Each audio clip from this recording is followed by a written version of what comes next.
Yang lepas baru kita belajar sebahagian berkenaan dengan bab puasa.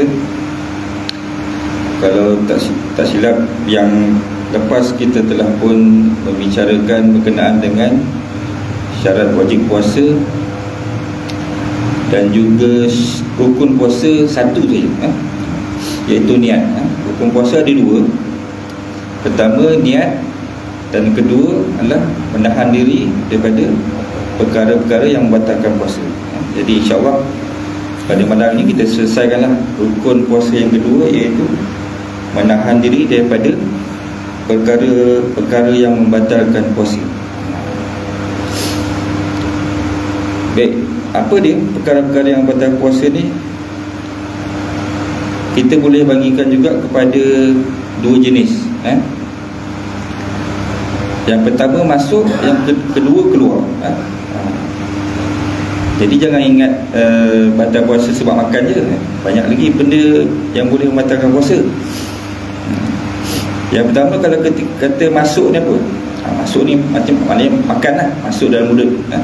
Maknanya memasukkan sesuatu ke dalam rongga. Rongga yang terbuka. Apa dia rongga terbuka? Iaitu mulut, hidung, telinga, kubur dan dubur. Ada 5. Maknanya kalau masuk selain daripada 5 ni, tidak membatalkan puasa. Contoh masuk ikut injek ke kulit, tak batal.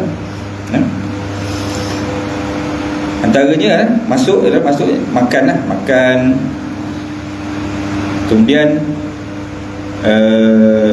bersetubuh, berjima. Ataupun kalau orang perempuan, kalau yang istiadah, istiadah dia kalau ikutkan sepatutnya dia kena sumbat supaya darah tak keluar. Tapi bulan puasa ni tak perlu sumbat, kerana takut boleh membatalkan puasa kalau terlebih masuk. Jadi memadai pakai pad je lah, tak perlu sumbat. Kemudian itu masuk. Kalau keluar apa? Kalau keluar contohnya muntah. Muntah boleh membatalkan puasa. Muntah dengan sengaja lah. Muntah tak sengaja tak batal. Apa lagi keluar? Keluar air mani, keluar haid, nifas. Tahu dia? Keluar darah ikut mana? Kalau darah keluar ikut hidung, ikut telinga, ikut mulut, boleh membatalkan puasa. Tapi kalau tak sengaja, tak batal. Jaranglah sengaja. Biasa tak sengaja lah keluar darah tu kan. Itu tak batal lah kalau tak sengaja. Mana ada orang sengaja keluarkan darah. Yang sengaja ni biasanya muntah ataupun kalau kahak tu dekat tekak kan. Yang itu kalau daripada dia belum sampai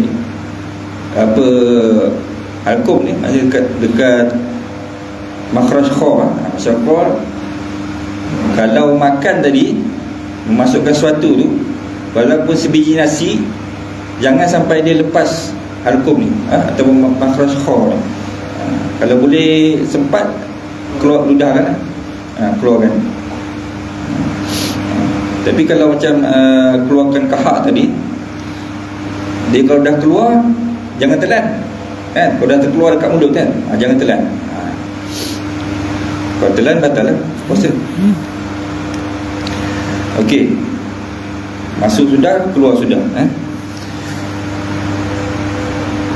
Kemudian kalau seseorang itu, kalau dia dah berlaku dah perkara-perkara tadi yang membatalkan puasa dia, adakah selepas dia batal dia boleh makan minum? Jawapannya tak boleh. Walaupun dah batal puasa, tetap dia wajib imsak. Hanya dia kena tahan lah, serupa orang puasa lah. Cuma dia tak ada lah, kena qada lah nanti. Selepas habis Ramadan kena qada. Kemudian adakah ada macam tadi kita kata walaupun sebiji nasi, sebiji nasi kita lepas daripada halkum ni, perut kha ni, masuk dalam perut, bukannya kenyang pun kan. Jadi maknanya nak batal puasa ni bukannya sebab kenyang. Jadi kena hati-hati. Tapi kalau orang tu dia makan sepinggan nasi ataupun 2 pinggan nasi, tapi dia terlupa. Dia terlupa dia hari tu puasa. Biasa awal-awal Ramadan lah, 1 Ramadan, 2 Ramadan. Jarang orang dah 10 Ramadan pun masih terlupa lagi kan. Kalau yang ni dia dah makan sepinggan ataupun 2 pinggan, dia dah tambah, siap tambah lagi, tapi memang betul-betul lupa lah. Jangan dia dah separuh makan, alamak hari ni puasa, dah alang dah puasa, habiskan lah, tak boleh. Kalau dia teruskan, batal puasa. Sebaik saja dia sedar yang dia sedang berpuasa, maka dia kena berhenti, dia kena kumur lah. Kumur, tak boleh. Minum pun tak boleh, walaupun tengah makan asam pedas, tak boleh. Tahan je lah, sebab dah sedar. Kalau kita kenal orang tu, orang yang memang sentiasa berpuasa lah, bukan orang fasik lah, memang dia memang seorang yang puasa, tapi memang betul-betul dia lupa, sunat kita biarkan dia makan sampai selesai. Jangan kita tegur dia tengah-tengah makan. Macam kita ada isteri kita ataupun isteri tengok suami dia memang puasa, bukan orang geng pasir hitam ni, dia memang puasa, tapi dia hari tu memang terlupa. Biarkan dia dah selesai sepinggan, dah siap minum, baru kita tegur dia. Jangan tengah-tengah dia makan tu kita segar pula dia, terkejut dia. Lain lah kalau kita tahu ini memang kaki tak puasa ni, kata itu tengah dia makan tu, kena tegur lah segera. Okey, air liur dalam mulut ni tak apa, kita nak telan banyak kali pun tak apa, dia tidak membatalkan puasa,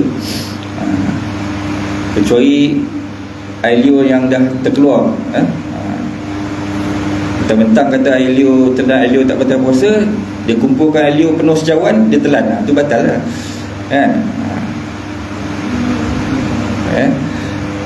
Jadi ada kalau setengah ulama pula, dia bagi contoh, dulu kan orang jahit nak masuk benang dalam jarum kan, dia isap kan, isap benang tu supaya mudah nak masuk dalam jarum. Kalau dia dah isap sekali, jangan isap lagi sekali. Contoh dah isap sekali, masuk-masuk tak boleh kan, dia nak isap lagi, jangan. Sebab air liur dah terkeluar, bila dia isap lagi, dia masuk balik, dah batal.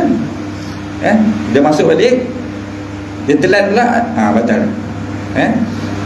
Itu contoh lah, sampai sekecil-kecil macam tu lah ulama bagi contoh. Kemudian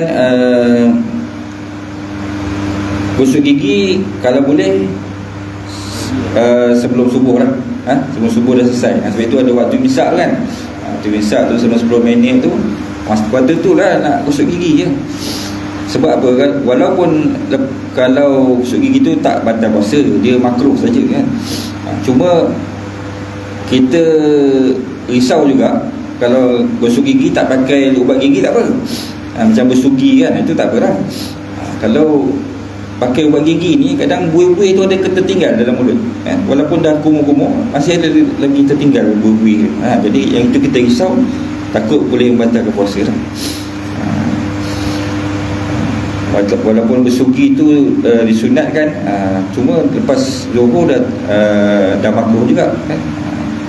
Bersugi tak apa, ataupun bersiwak kan. Jadi selain daripada rongga tadi,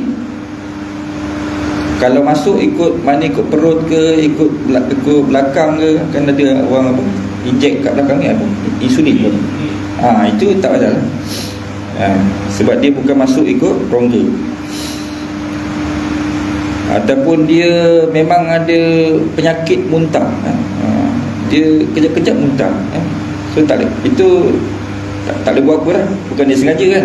Yang sengaja ni maksudnya dia tahu dia tak boleh tengok darah contohnya, tapi dia pergi juga tengok kat darah tu.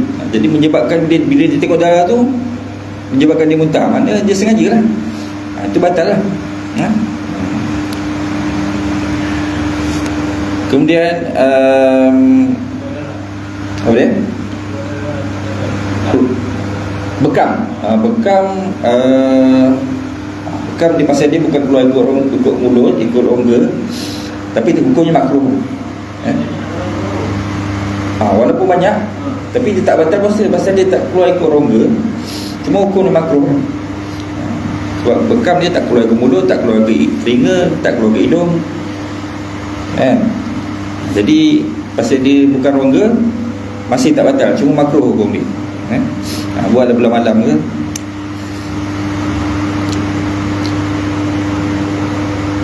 Kemudian keluar mani kalau mimpi tak batal, sebab dia kira tak sengaja.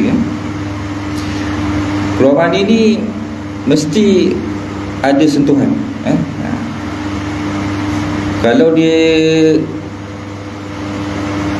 tengok perempuan tiba-tiba keluar, itu bukan normal lah. Tetap juga tak batal.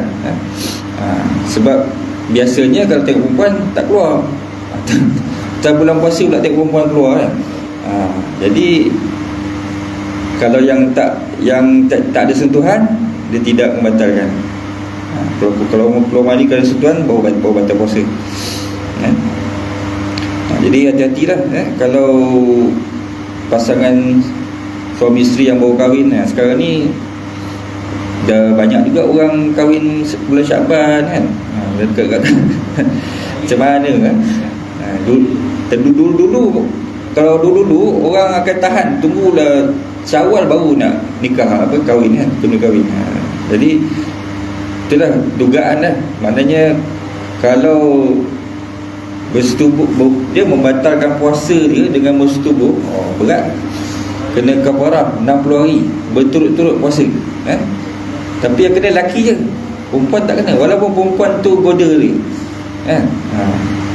perempuan tu tetap kena qada 1 hari je lah. Kenapa? Jadi ulama kata, kenapa lelaki yang kena, kenapa perempuan sehari je? Sebab kafarah ni 60 hari tu adalah kerana bersetubuh. Maknanya yang perempuan tadi dia batal puasa disebabkan memasukkan satu ke dalam rongga, kan? Jadi tapi yang lelaki ni dia yang punca memulakan. Sebab itulah kena kafarah. Kalau ikutkan kafarah ni, dia kena ikut turutan lah. Pertama kena membebaskan hamba perempuan Islam, tapi sekarang dah tak ada hamba. Jadi kedua adalah berpuasa berturut-turut 60 hari. Walaupun hari yang ke-59 tinggal 1 hari lagi, batal pula kan. Terbatal, termuntah ke pula kan. Bukan termuntah, muntah dengan sengaja. Ataupun dia apa saja yang dia buat, dia lupa nak niat ke kan, terpaksalah dia ulang balik, start dari satu. Tapi kalau memang dia tak mampu, dah cuba dah tak mampu, memang tak boleh, bolehlah dia memberi makan kepada 60 orang fakir miskin. Jadi kalau pengantin yang baru kahwin ni, kalau betul dah tak tahan sangat tu, adalah apa orang ajar, tapi jangan ikutlah, ni dosa tau.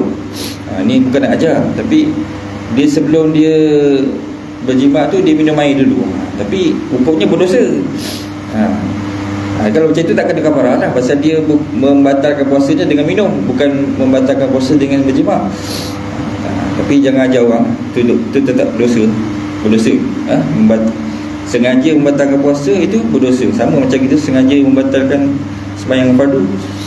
Puasa fardu tak boleh, haram kita batalkan. Puasa sunat tak apa. Puasa fardu, solat fardu haram kita batalkan. Jadi macam ni, yang kalau nak juga, yang tak nak dosa, musafir lah. Suami isteri tu musafir dengan syarat kena keluar daripada mukim ataupun mustatin dia tu sebelum subuh, ataupun malam tu dah keluar orang kan. Masuk je waktu subuh, dia dah berstatus musafir, maka pada hari itu dia kalau dia nak berbuka pun tak berdosa, sebab kewajipan puasa itu dah gugur. Pun begitu, kalau orang musafir ni memanglah dia dibenarkan berbuka, tapi sebaiknya dia teruskan puasa juga, sebab satu hari kalau kita tinggalkan puasa ni dalam bulan Ramadan, kalau kita qada sepanjang tahun sekalipun tak boleh dapat juga sama pahala dengan kita puasa dalam satu hari dalam bulan Ramadan. Jadi itu cuma rukhsah je lah. Itu kalau betul-betul tak tahan tu, barulah buka puasa untuk musafir lah. Sebab musafir ni tetap dia wajib qada, tapi walaupun dia qada, tetap juga dia tidak dapat pahala sama seperti dia berpuasa satu hari dalam bulan Ramadan. Kalau pengsan, orang yang pengsan sepanjang hari, daripada subuh, sebelum subuh dia dah pengsan, maghrib baru sedar, lepas maghrib baru sedar, tu tak sah puasa ni. Tapi kalau dia pengsan sebelum subuh, waktu pukul 5 dia sedar sekejap, itu dia pengsan balik.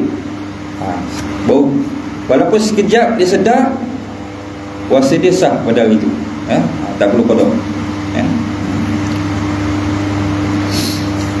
Tapi kalau dia pengsan sebelum maghrib, sedar lepas subuh, macam ni, macam tu dia puasa besoknya tak sah lah, pasal dia tak niat. Niat kena waktu malam, melainkan dia dah ada niat sebulan pada satu Ramadan. Malam esok kita digalakkan berniat sebulan Ramadan. Ingat, sebagai talian hayat. Kalau mana tahu kita ada satu malam tu kita lupa nak niat, bolehlah kita gunakan niat sebulan tu, sah juga lah puasa kita, mengikut mazhab Maliki. Okey. Kalau orang yang nyanyuk, orang tua dia nyanyuk ni, adakah dia wajib berpuasa? Dia sama macam kanak-kanak lah. Maknanya kanak-kanak tu dia kira belum wajib puasa, jadi nyanyuk ni pun dikira tidak berakal lah. Tapi kalau dia ni nyanyuk dia sekejap okey, ada hari dia normal, tak macam tak nyanyuk, orang macam ni kalau time dia normal, dia kena wajib puasa.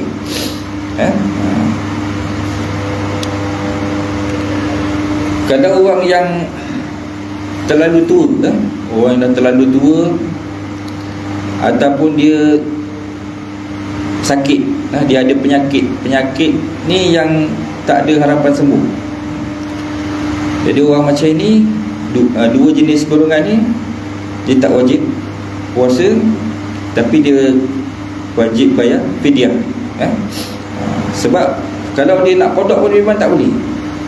Contoh orang yang terlalu tua, macam nak qada memang tak larat, boleh memudaratkan dia. Ataupun orang yang sakit yang tiada harapan sembuh ni, contohnya macam dia ni setiap 5 jam memang kena makan ubat, orang macam ni macam mana dia nak qada pun tak boleh, jadi dia tidak wajib untuk qada, dia cuma wajib bayar fidyah saja. Satu hari satu cupak beras. Itu kena rujuk zakat lah, berapa kadar dia.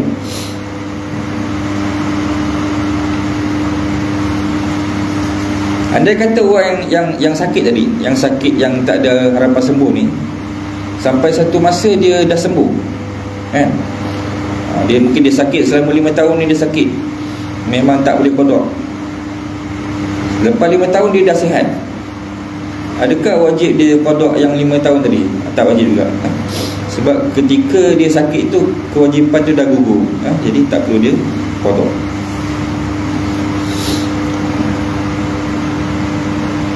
Okay. Bagi wanita yang datang haid ni, dia kalau datang haid, solat dia tak perlu qada, tak wajib qada. Tapi puasa dia wajib qada. Kenapa je? Siapa tahu? Contoh dalam bulan Ramadan 1 sampai 10 Ramadan datang haid 10 hari. Wanita tu dia cuma wajib qada 10 hari puasa, tapi solat selama 10 hari tu tak wajib qada. Kenapa macam tu?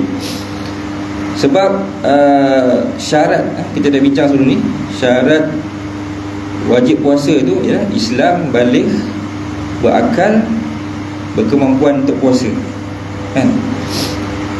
Dan ada setengah kitab tambah satu lagi, bukan seorang yang bermusafir, bukan seorang yang bermusafir. Tapi syarat wajib solat Islam, baligh, berakal, suci daripada haid dan nifas, kan? Dia ada syarat suci. Maknanya kalau dia tak suci, maknanya dia tak wajib solat. Sebab itu dia, kalau dia datang haid ataupun nifas, dia tidak wajib qada solat. Cuma puasa dia wajib qada, sebab datang haid itu bukanlah, ataupun suci daripada haid dan nifas itu bukanlah syarat wajib puasa. Tak ada dalam syarat wajib puasa. Maknanya kalau dia datang haid, tetap dia wajib puasa sebenarnya, cuma dia tak dibenarkan puasa. Sebab itu dia kena qada puasa. Jadi yang ni penting jugalah. Wanita dia kena tahu apa itu haid, bila masa yang dikatakan haid, bila masa yang dikatakan istihadah. Kena tahu. Sebab takut-takut nanti dia kata dia haid, padahal sebenarnya dia istihadah. Wajib puasa, dia tak puasa sebab dia kata dia haid. Itu kena tahu. Kena belajar. Bab darah wanita ni memang bab yang paling susah sekali. So memang kena belajar. Kalau tak belajar tu, saya pun tak tahu nak kata apa. Sebab yang belajar pun dah pening, kalau tak belajar lagi lah. Okey, kalau orang yang datang haid ni, kalau dia kering selepas subuh, dia, adakah dia perlu wajib imsak? Maknanya adakah dia bila dah suci selepas subuh lah, masa subuh masih ada lagi darah, contoh lepas zuhur berhenti, adakah bila dah berhenti tu dia wajib imsak? Kalau ikut mazhab Syafi'i tak ada, tak wajib, sunat saja. Tapi mazhab Hanafi dia wajib. Wajib. Tapi kita, maknanya kalau dia nak makan pun tak ada masalah. Kalau ikut mazhab Syafi'i, kalau dia tak makan, itu lagi baik lah, dapat pahala sunat.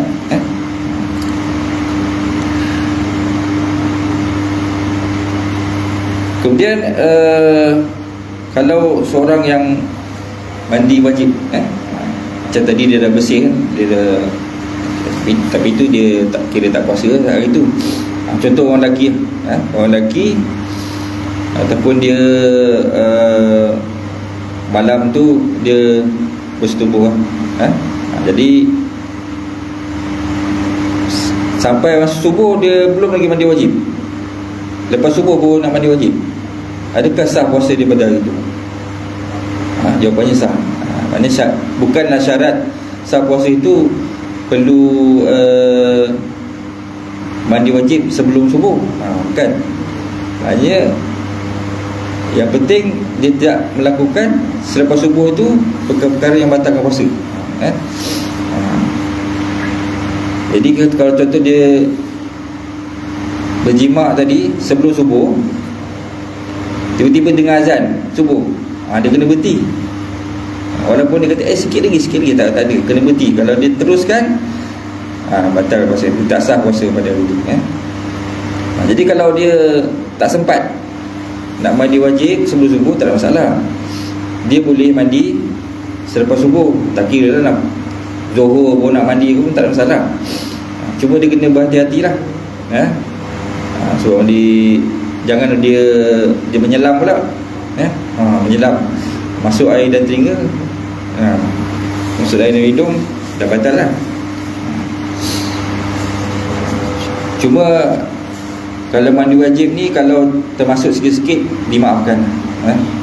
Masuk air dan telinga sikit, masuk dalam hidung ke mulut ke sikit, termasuk, bukan sengaja masuk, termasuk dimaafkan. Sebab dia hukum dia wajib, jadi dibenarkanlah, dimaafkanlah kalau termasuk sikit-sikit air, bukan sengaja lah. Tapi yang terbaiknya mandi wajib tu sebelum subuh lah, itu yang terbaik. Okey.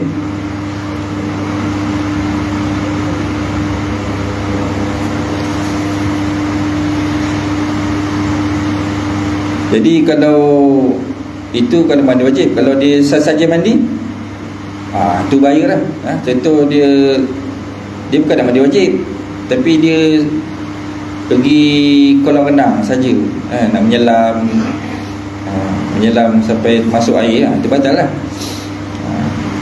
Lain lah kalau dia tengah nak pergi dekat sungai, nampak orang lemas, dia nak selamatkan, itu tak apa lah, wajib selamatkan orang. Jadi kalau ketika nak selamatkan orang termasuk air dan telinga dan mulut ke, itu tak batal. Sebab dia melakukan perkara yang wajib, sama macam mandi wajib tadi, kan. Tapi kalau saya saja berenang ataupun saya saja duduk dalam air, terkentut, bahaya juga. Kalau dia kentut dalam air, air boleh masuk kan. Air boleh masuk, boleh batal puasa.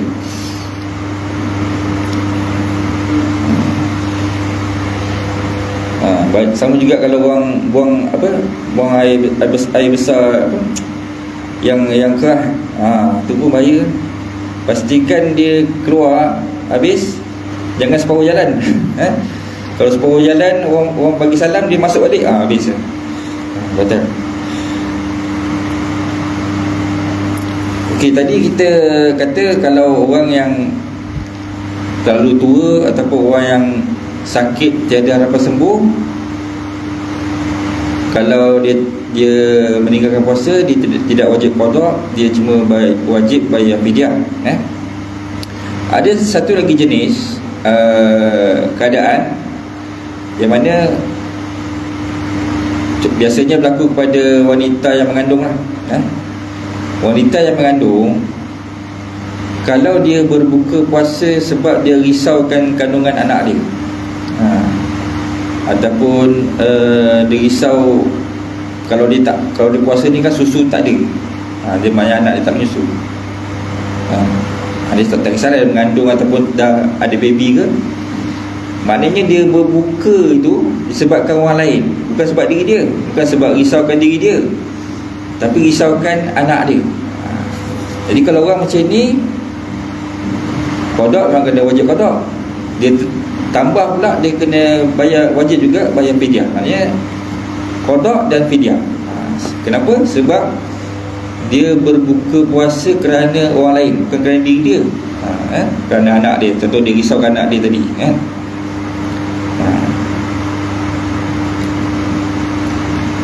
Tapi kalau ibu tadi dia berbuka puasa sebab dia musafir, itu tak apa lah, kan. Dalam masa yang sama dia mungkinlah ada risau pada anak dia, tapi dia buka tadi sebab musafir, kan, sebab dibenarkan, itu tak kena fidyah, ataupun sebab dia memang dia rasa sakit, dia sendiri tak tahan nak puasa, tak tahan nak teruskan puasa, dia berbuka, tak apa lah, tak kena fidyah, qada aje lah.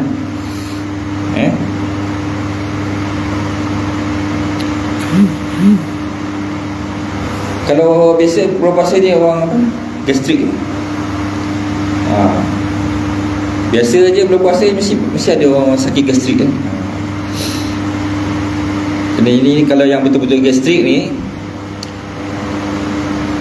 kalau dia contoh dia, doktor kata orang ni dia 5 jam kena makan, lebih 5 jam dia tak makan, bahaya. Jadi kalau orang macam ni, dibenarkanlah dia makan, tapi bukanlah makan lepas subuh.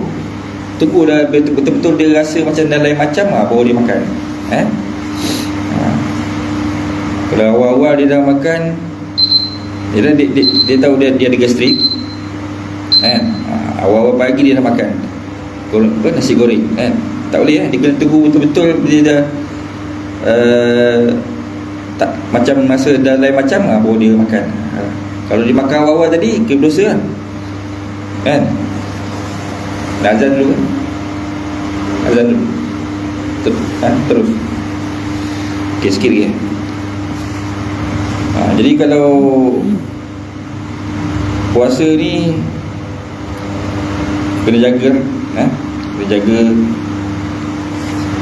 juga perkara-perkara yang kalau boleh elakkan perkara-perkara yang boleh mengurangkan pahala puasa contohnya cakap bohong, mengumpat, itu tak batal puasa tapi boleh mengurangkan puasa, mengurangkan pahala puasa. Jadi sama lah macam orang, contoh dia orang perempuan dia tak tutup aurat sempurna, itu boleh juga mengurangkan pahala puasa. Sebab itu ada orang kata orang tu berpuasa tapi tak dapat apa-apa melainkan lapar dan dahaga. Okeylah. Ada soalan tak? Kalau tak ada, cukuplah setakat itu. Jadi kita, apa yang baik itu datang daripada Allah, apa yang kurang itu adalah daripada kelemahan diri saya sendiri. Kita akhiri dengan tasbih kafarah. Subhanakallahumma wa bihamdika asyhadu an la ilaha illa anta astaghfiruka wa atubu ilaik. Bismillahirrahmanirrahim. Innal insana yatawalla allazina amanu wa amilus solihati. Bismillahirrahmanirrahim. Alhamdulillah wassalatu wassalamu ala asyrafil anbiya'i wal mursalin wa ala alihi wa sahbihi ajma'in. Allahumma faqihna fid din wa 'allimna ta'wil. Allahumma barik lana fi sya'ban wa balighna ramadan. Rabbana atina fid dunya hasanah wa fil akhirati hasanah wa qina adzabannar. Sallallahu alaihi wasallam Muhammad wa ala alihi wa sahbihi ajma'in. Subhana rabbika rabbil izzati amma yasifun wa salamun alal mursalin. Alhamdulillah.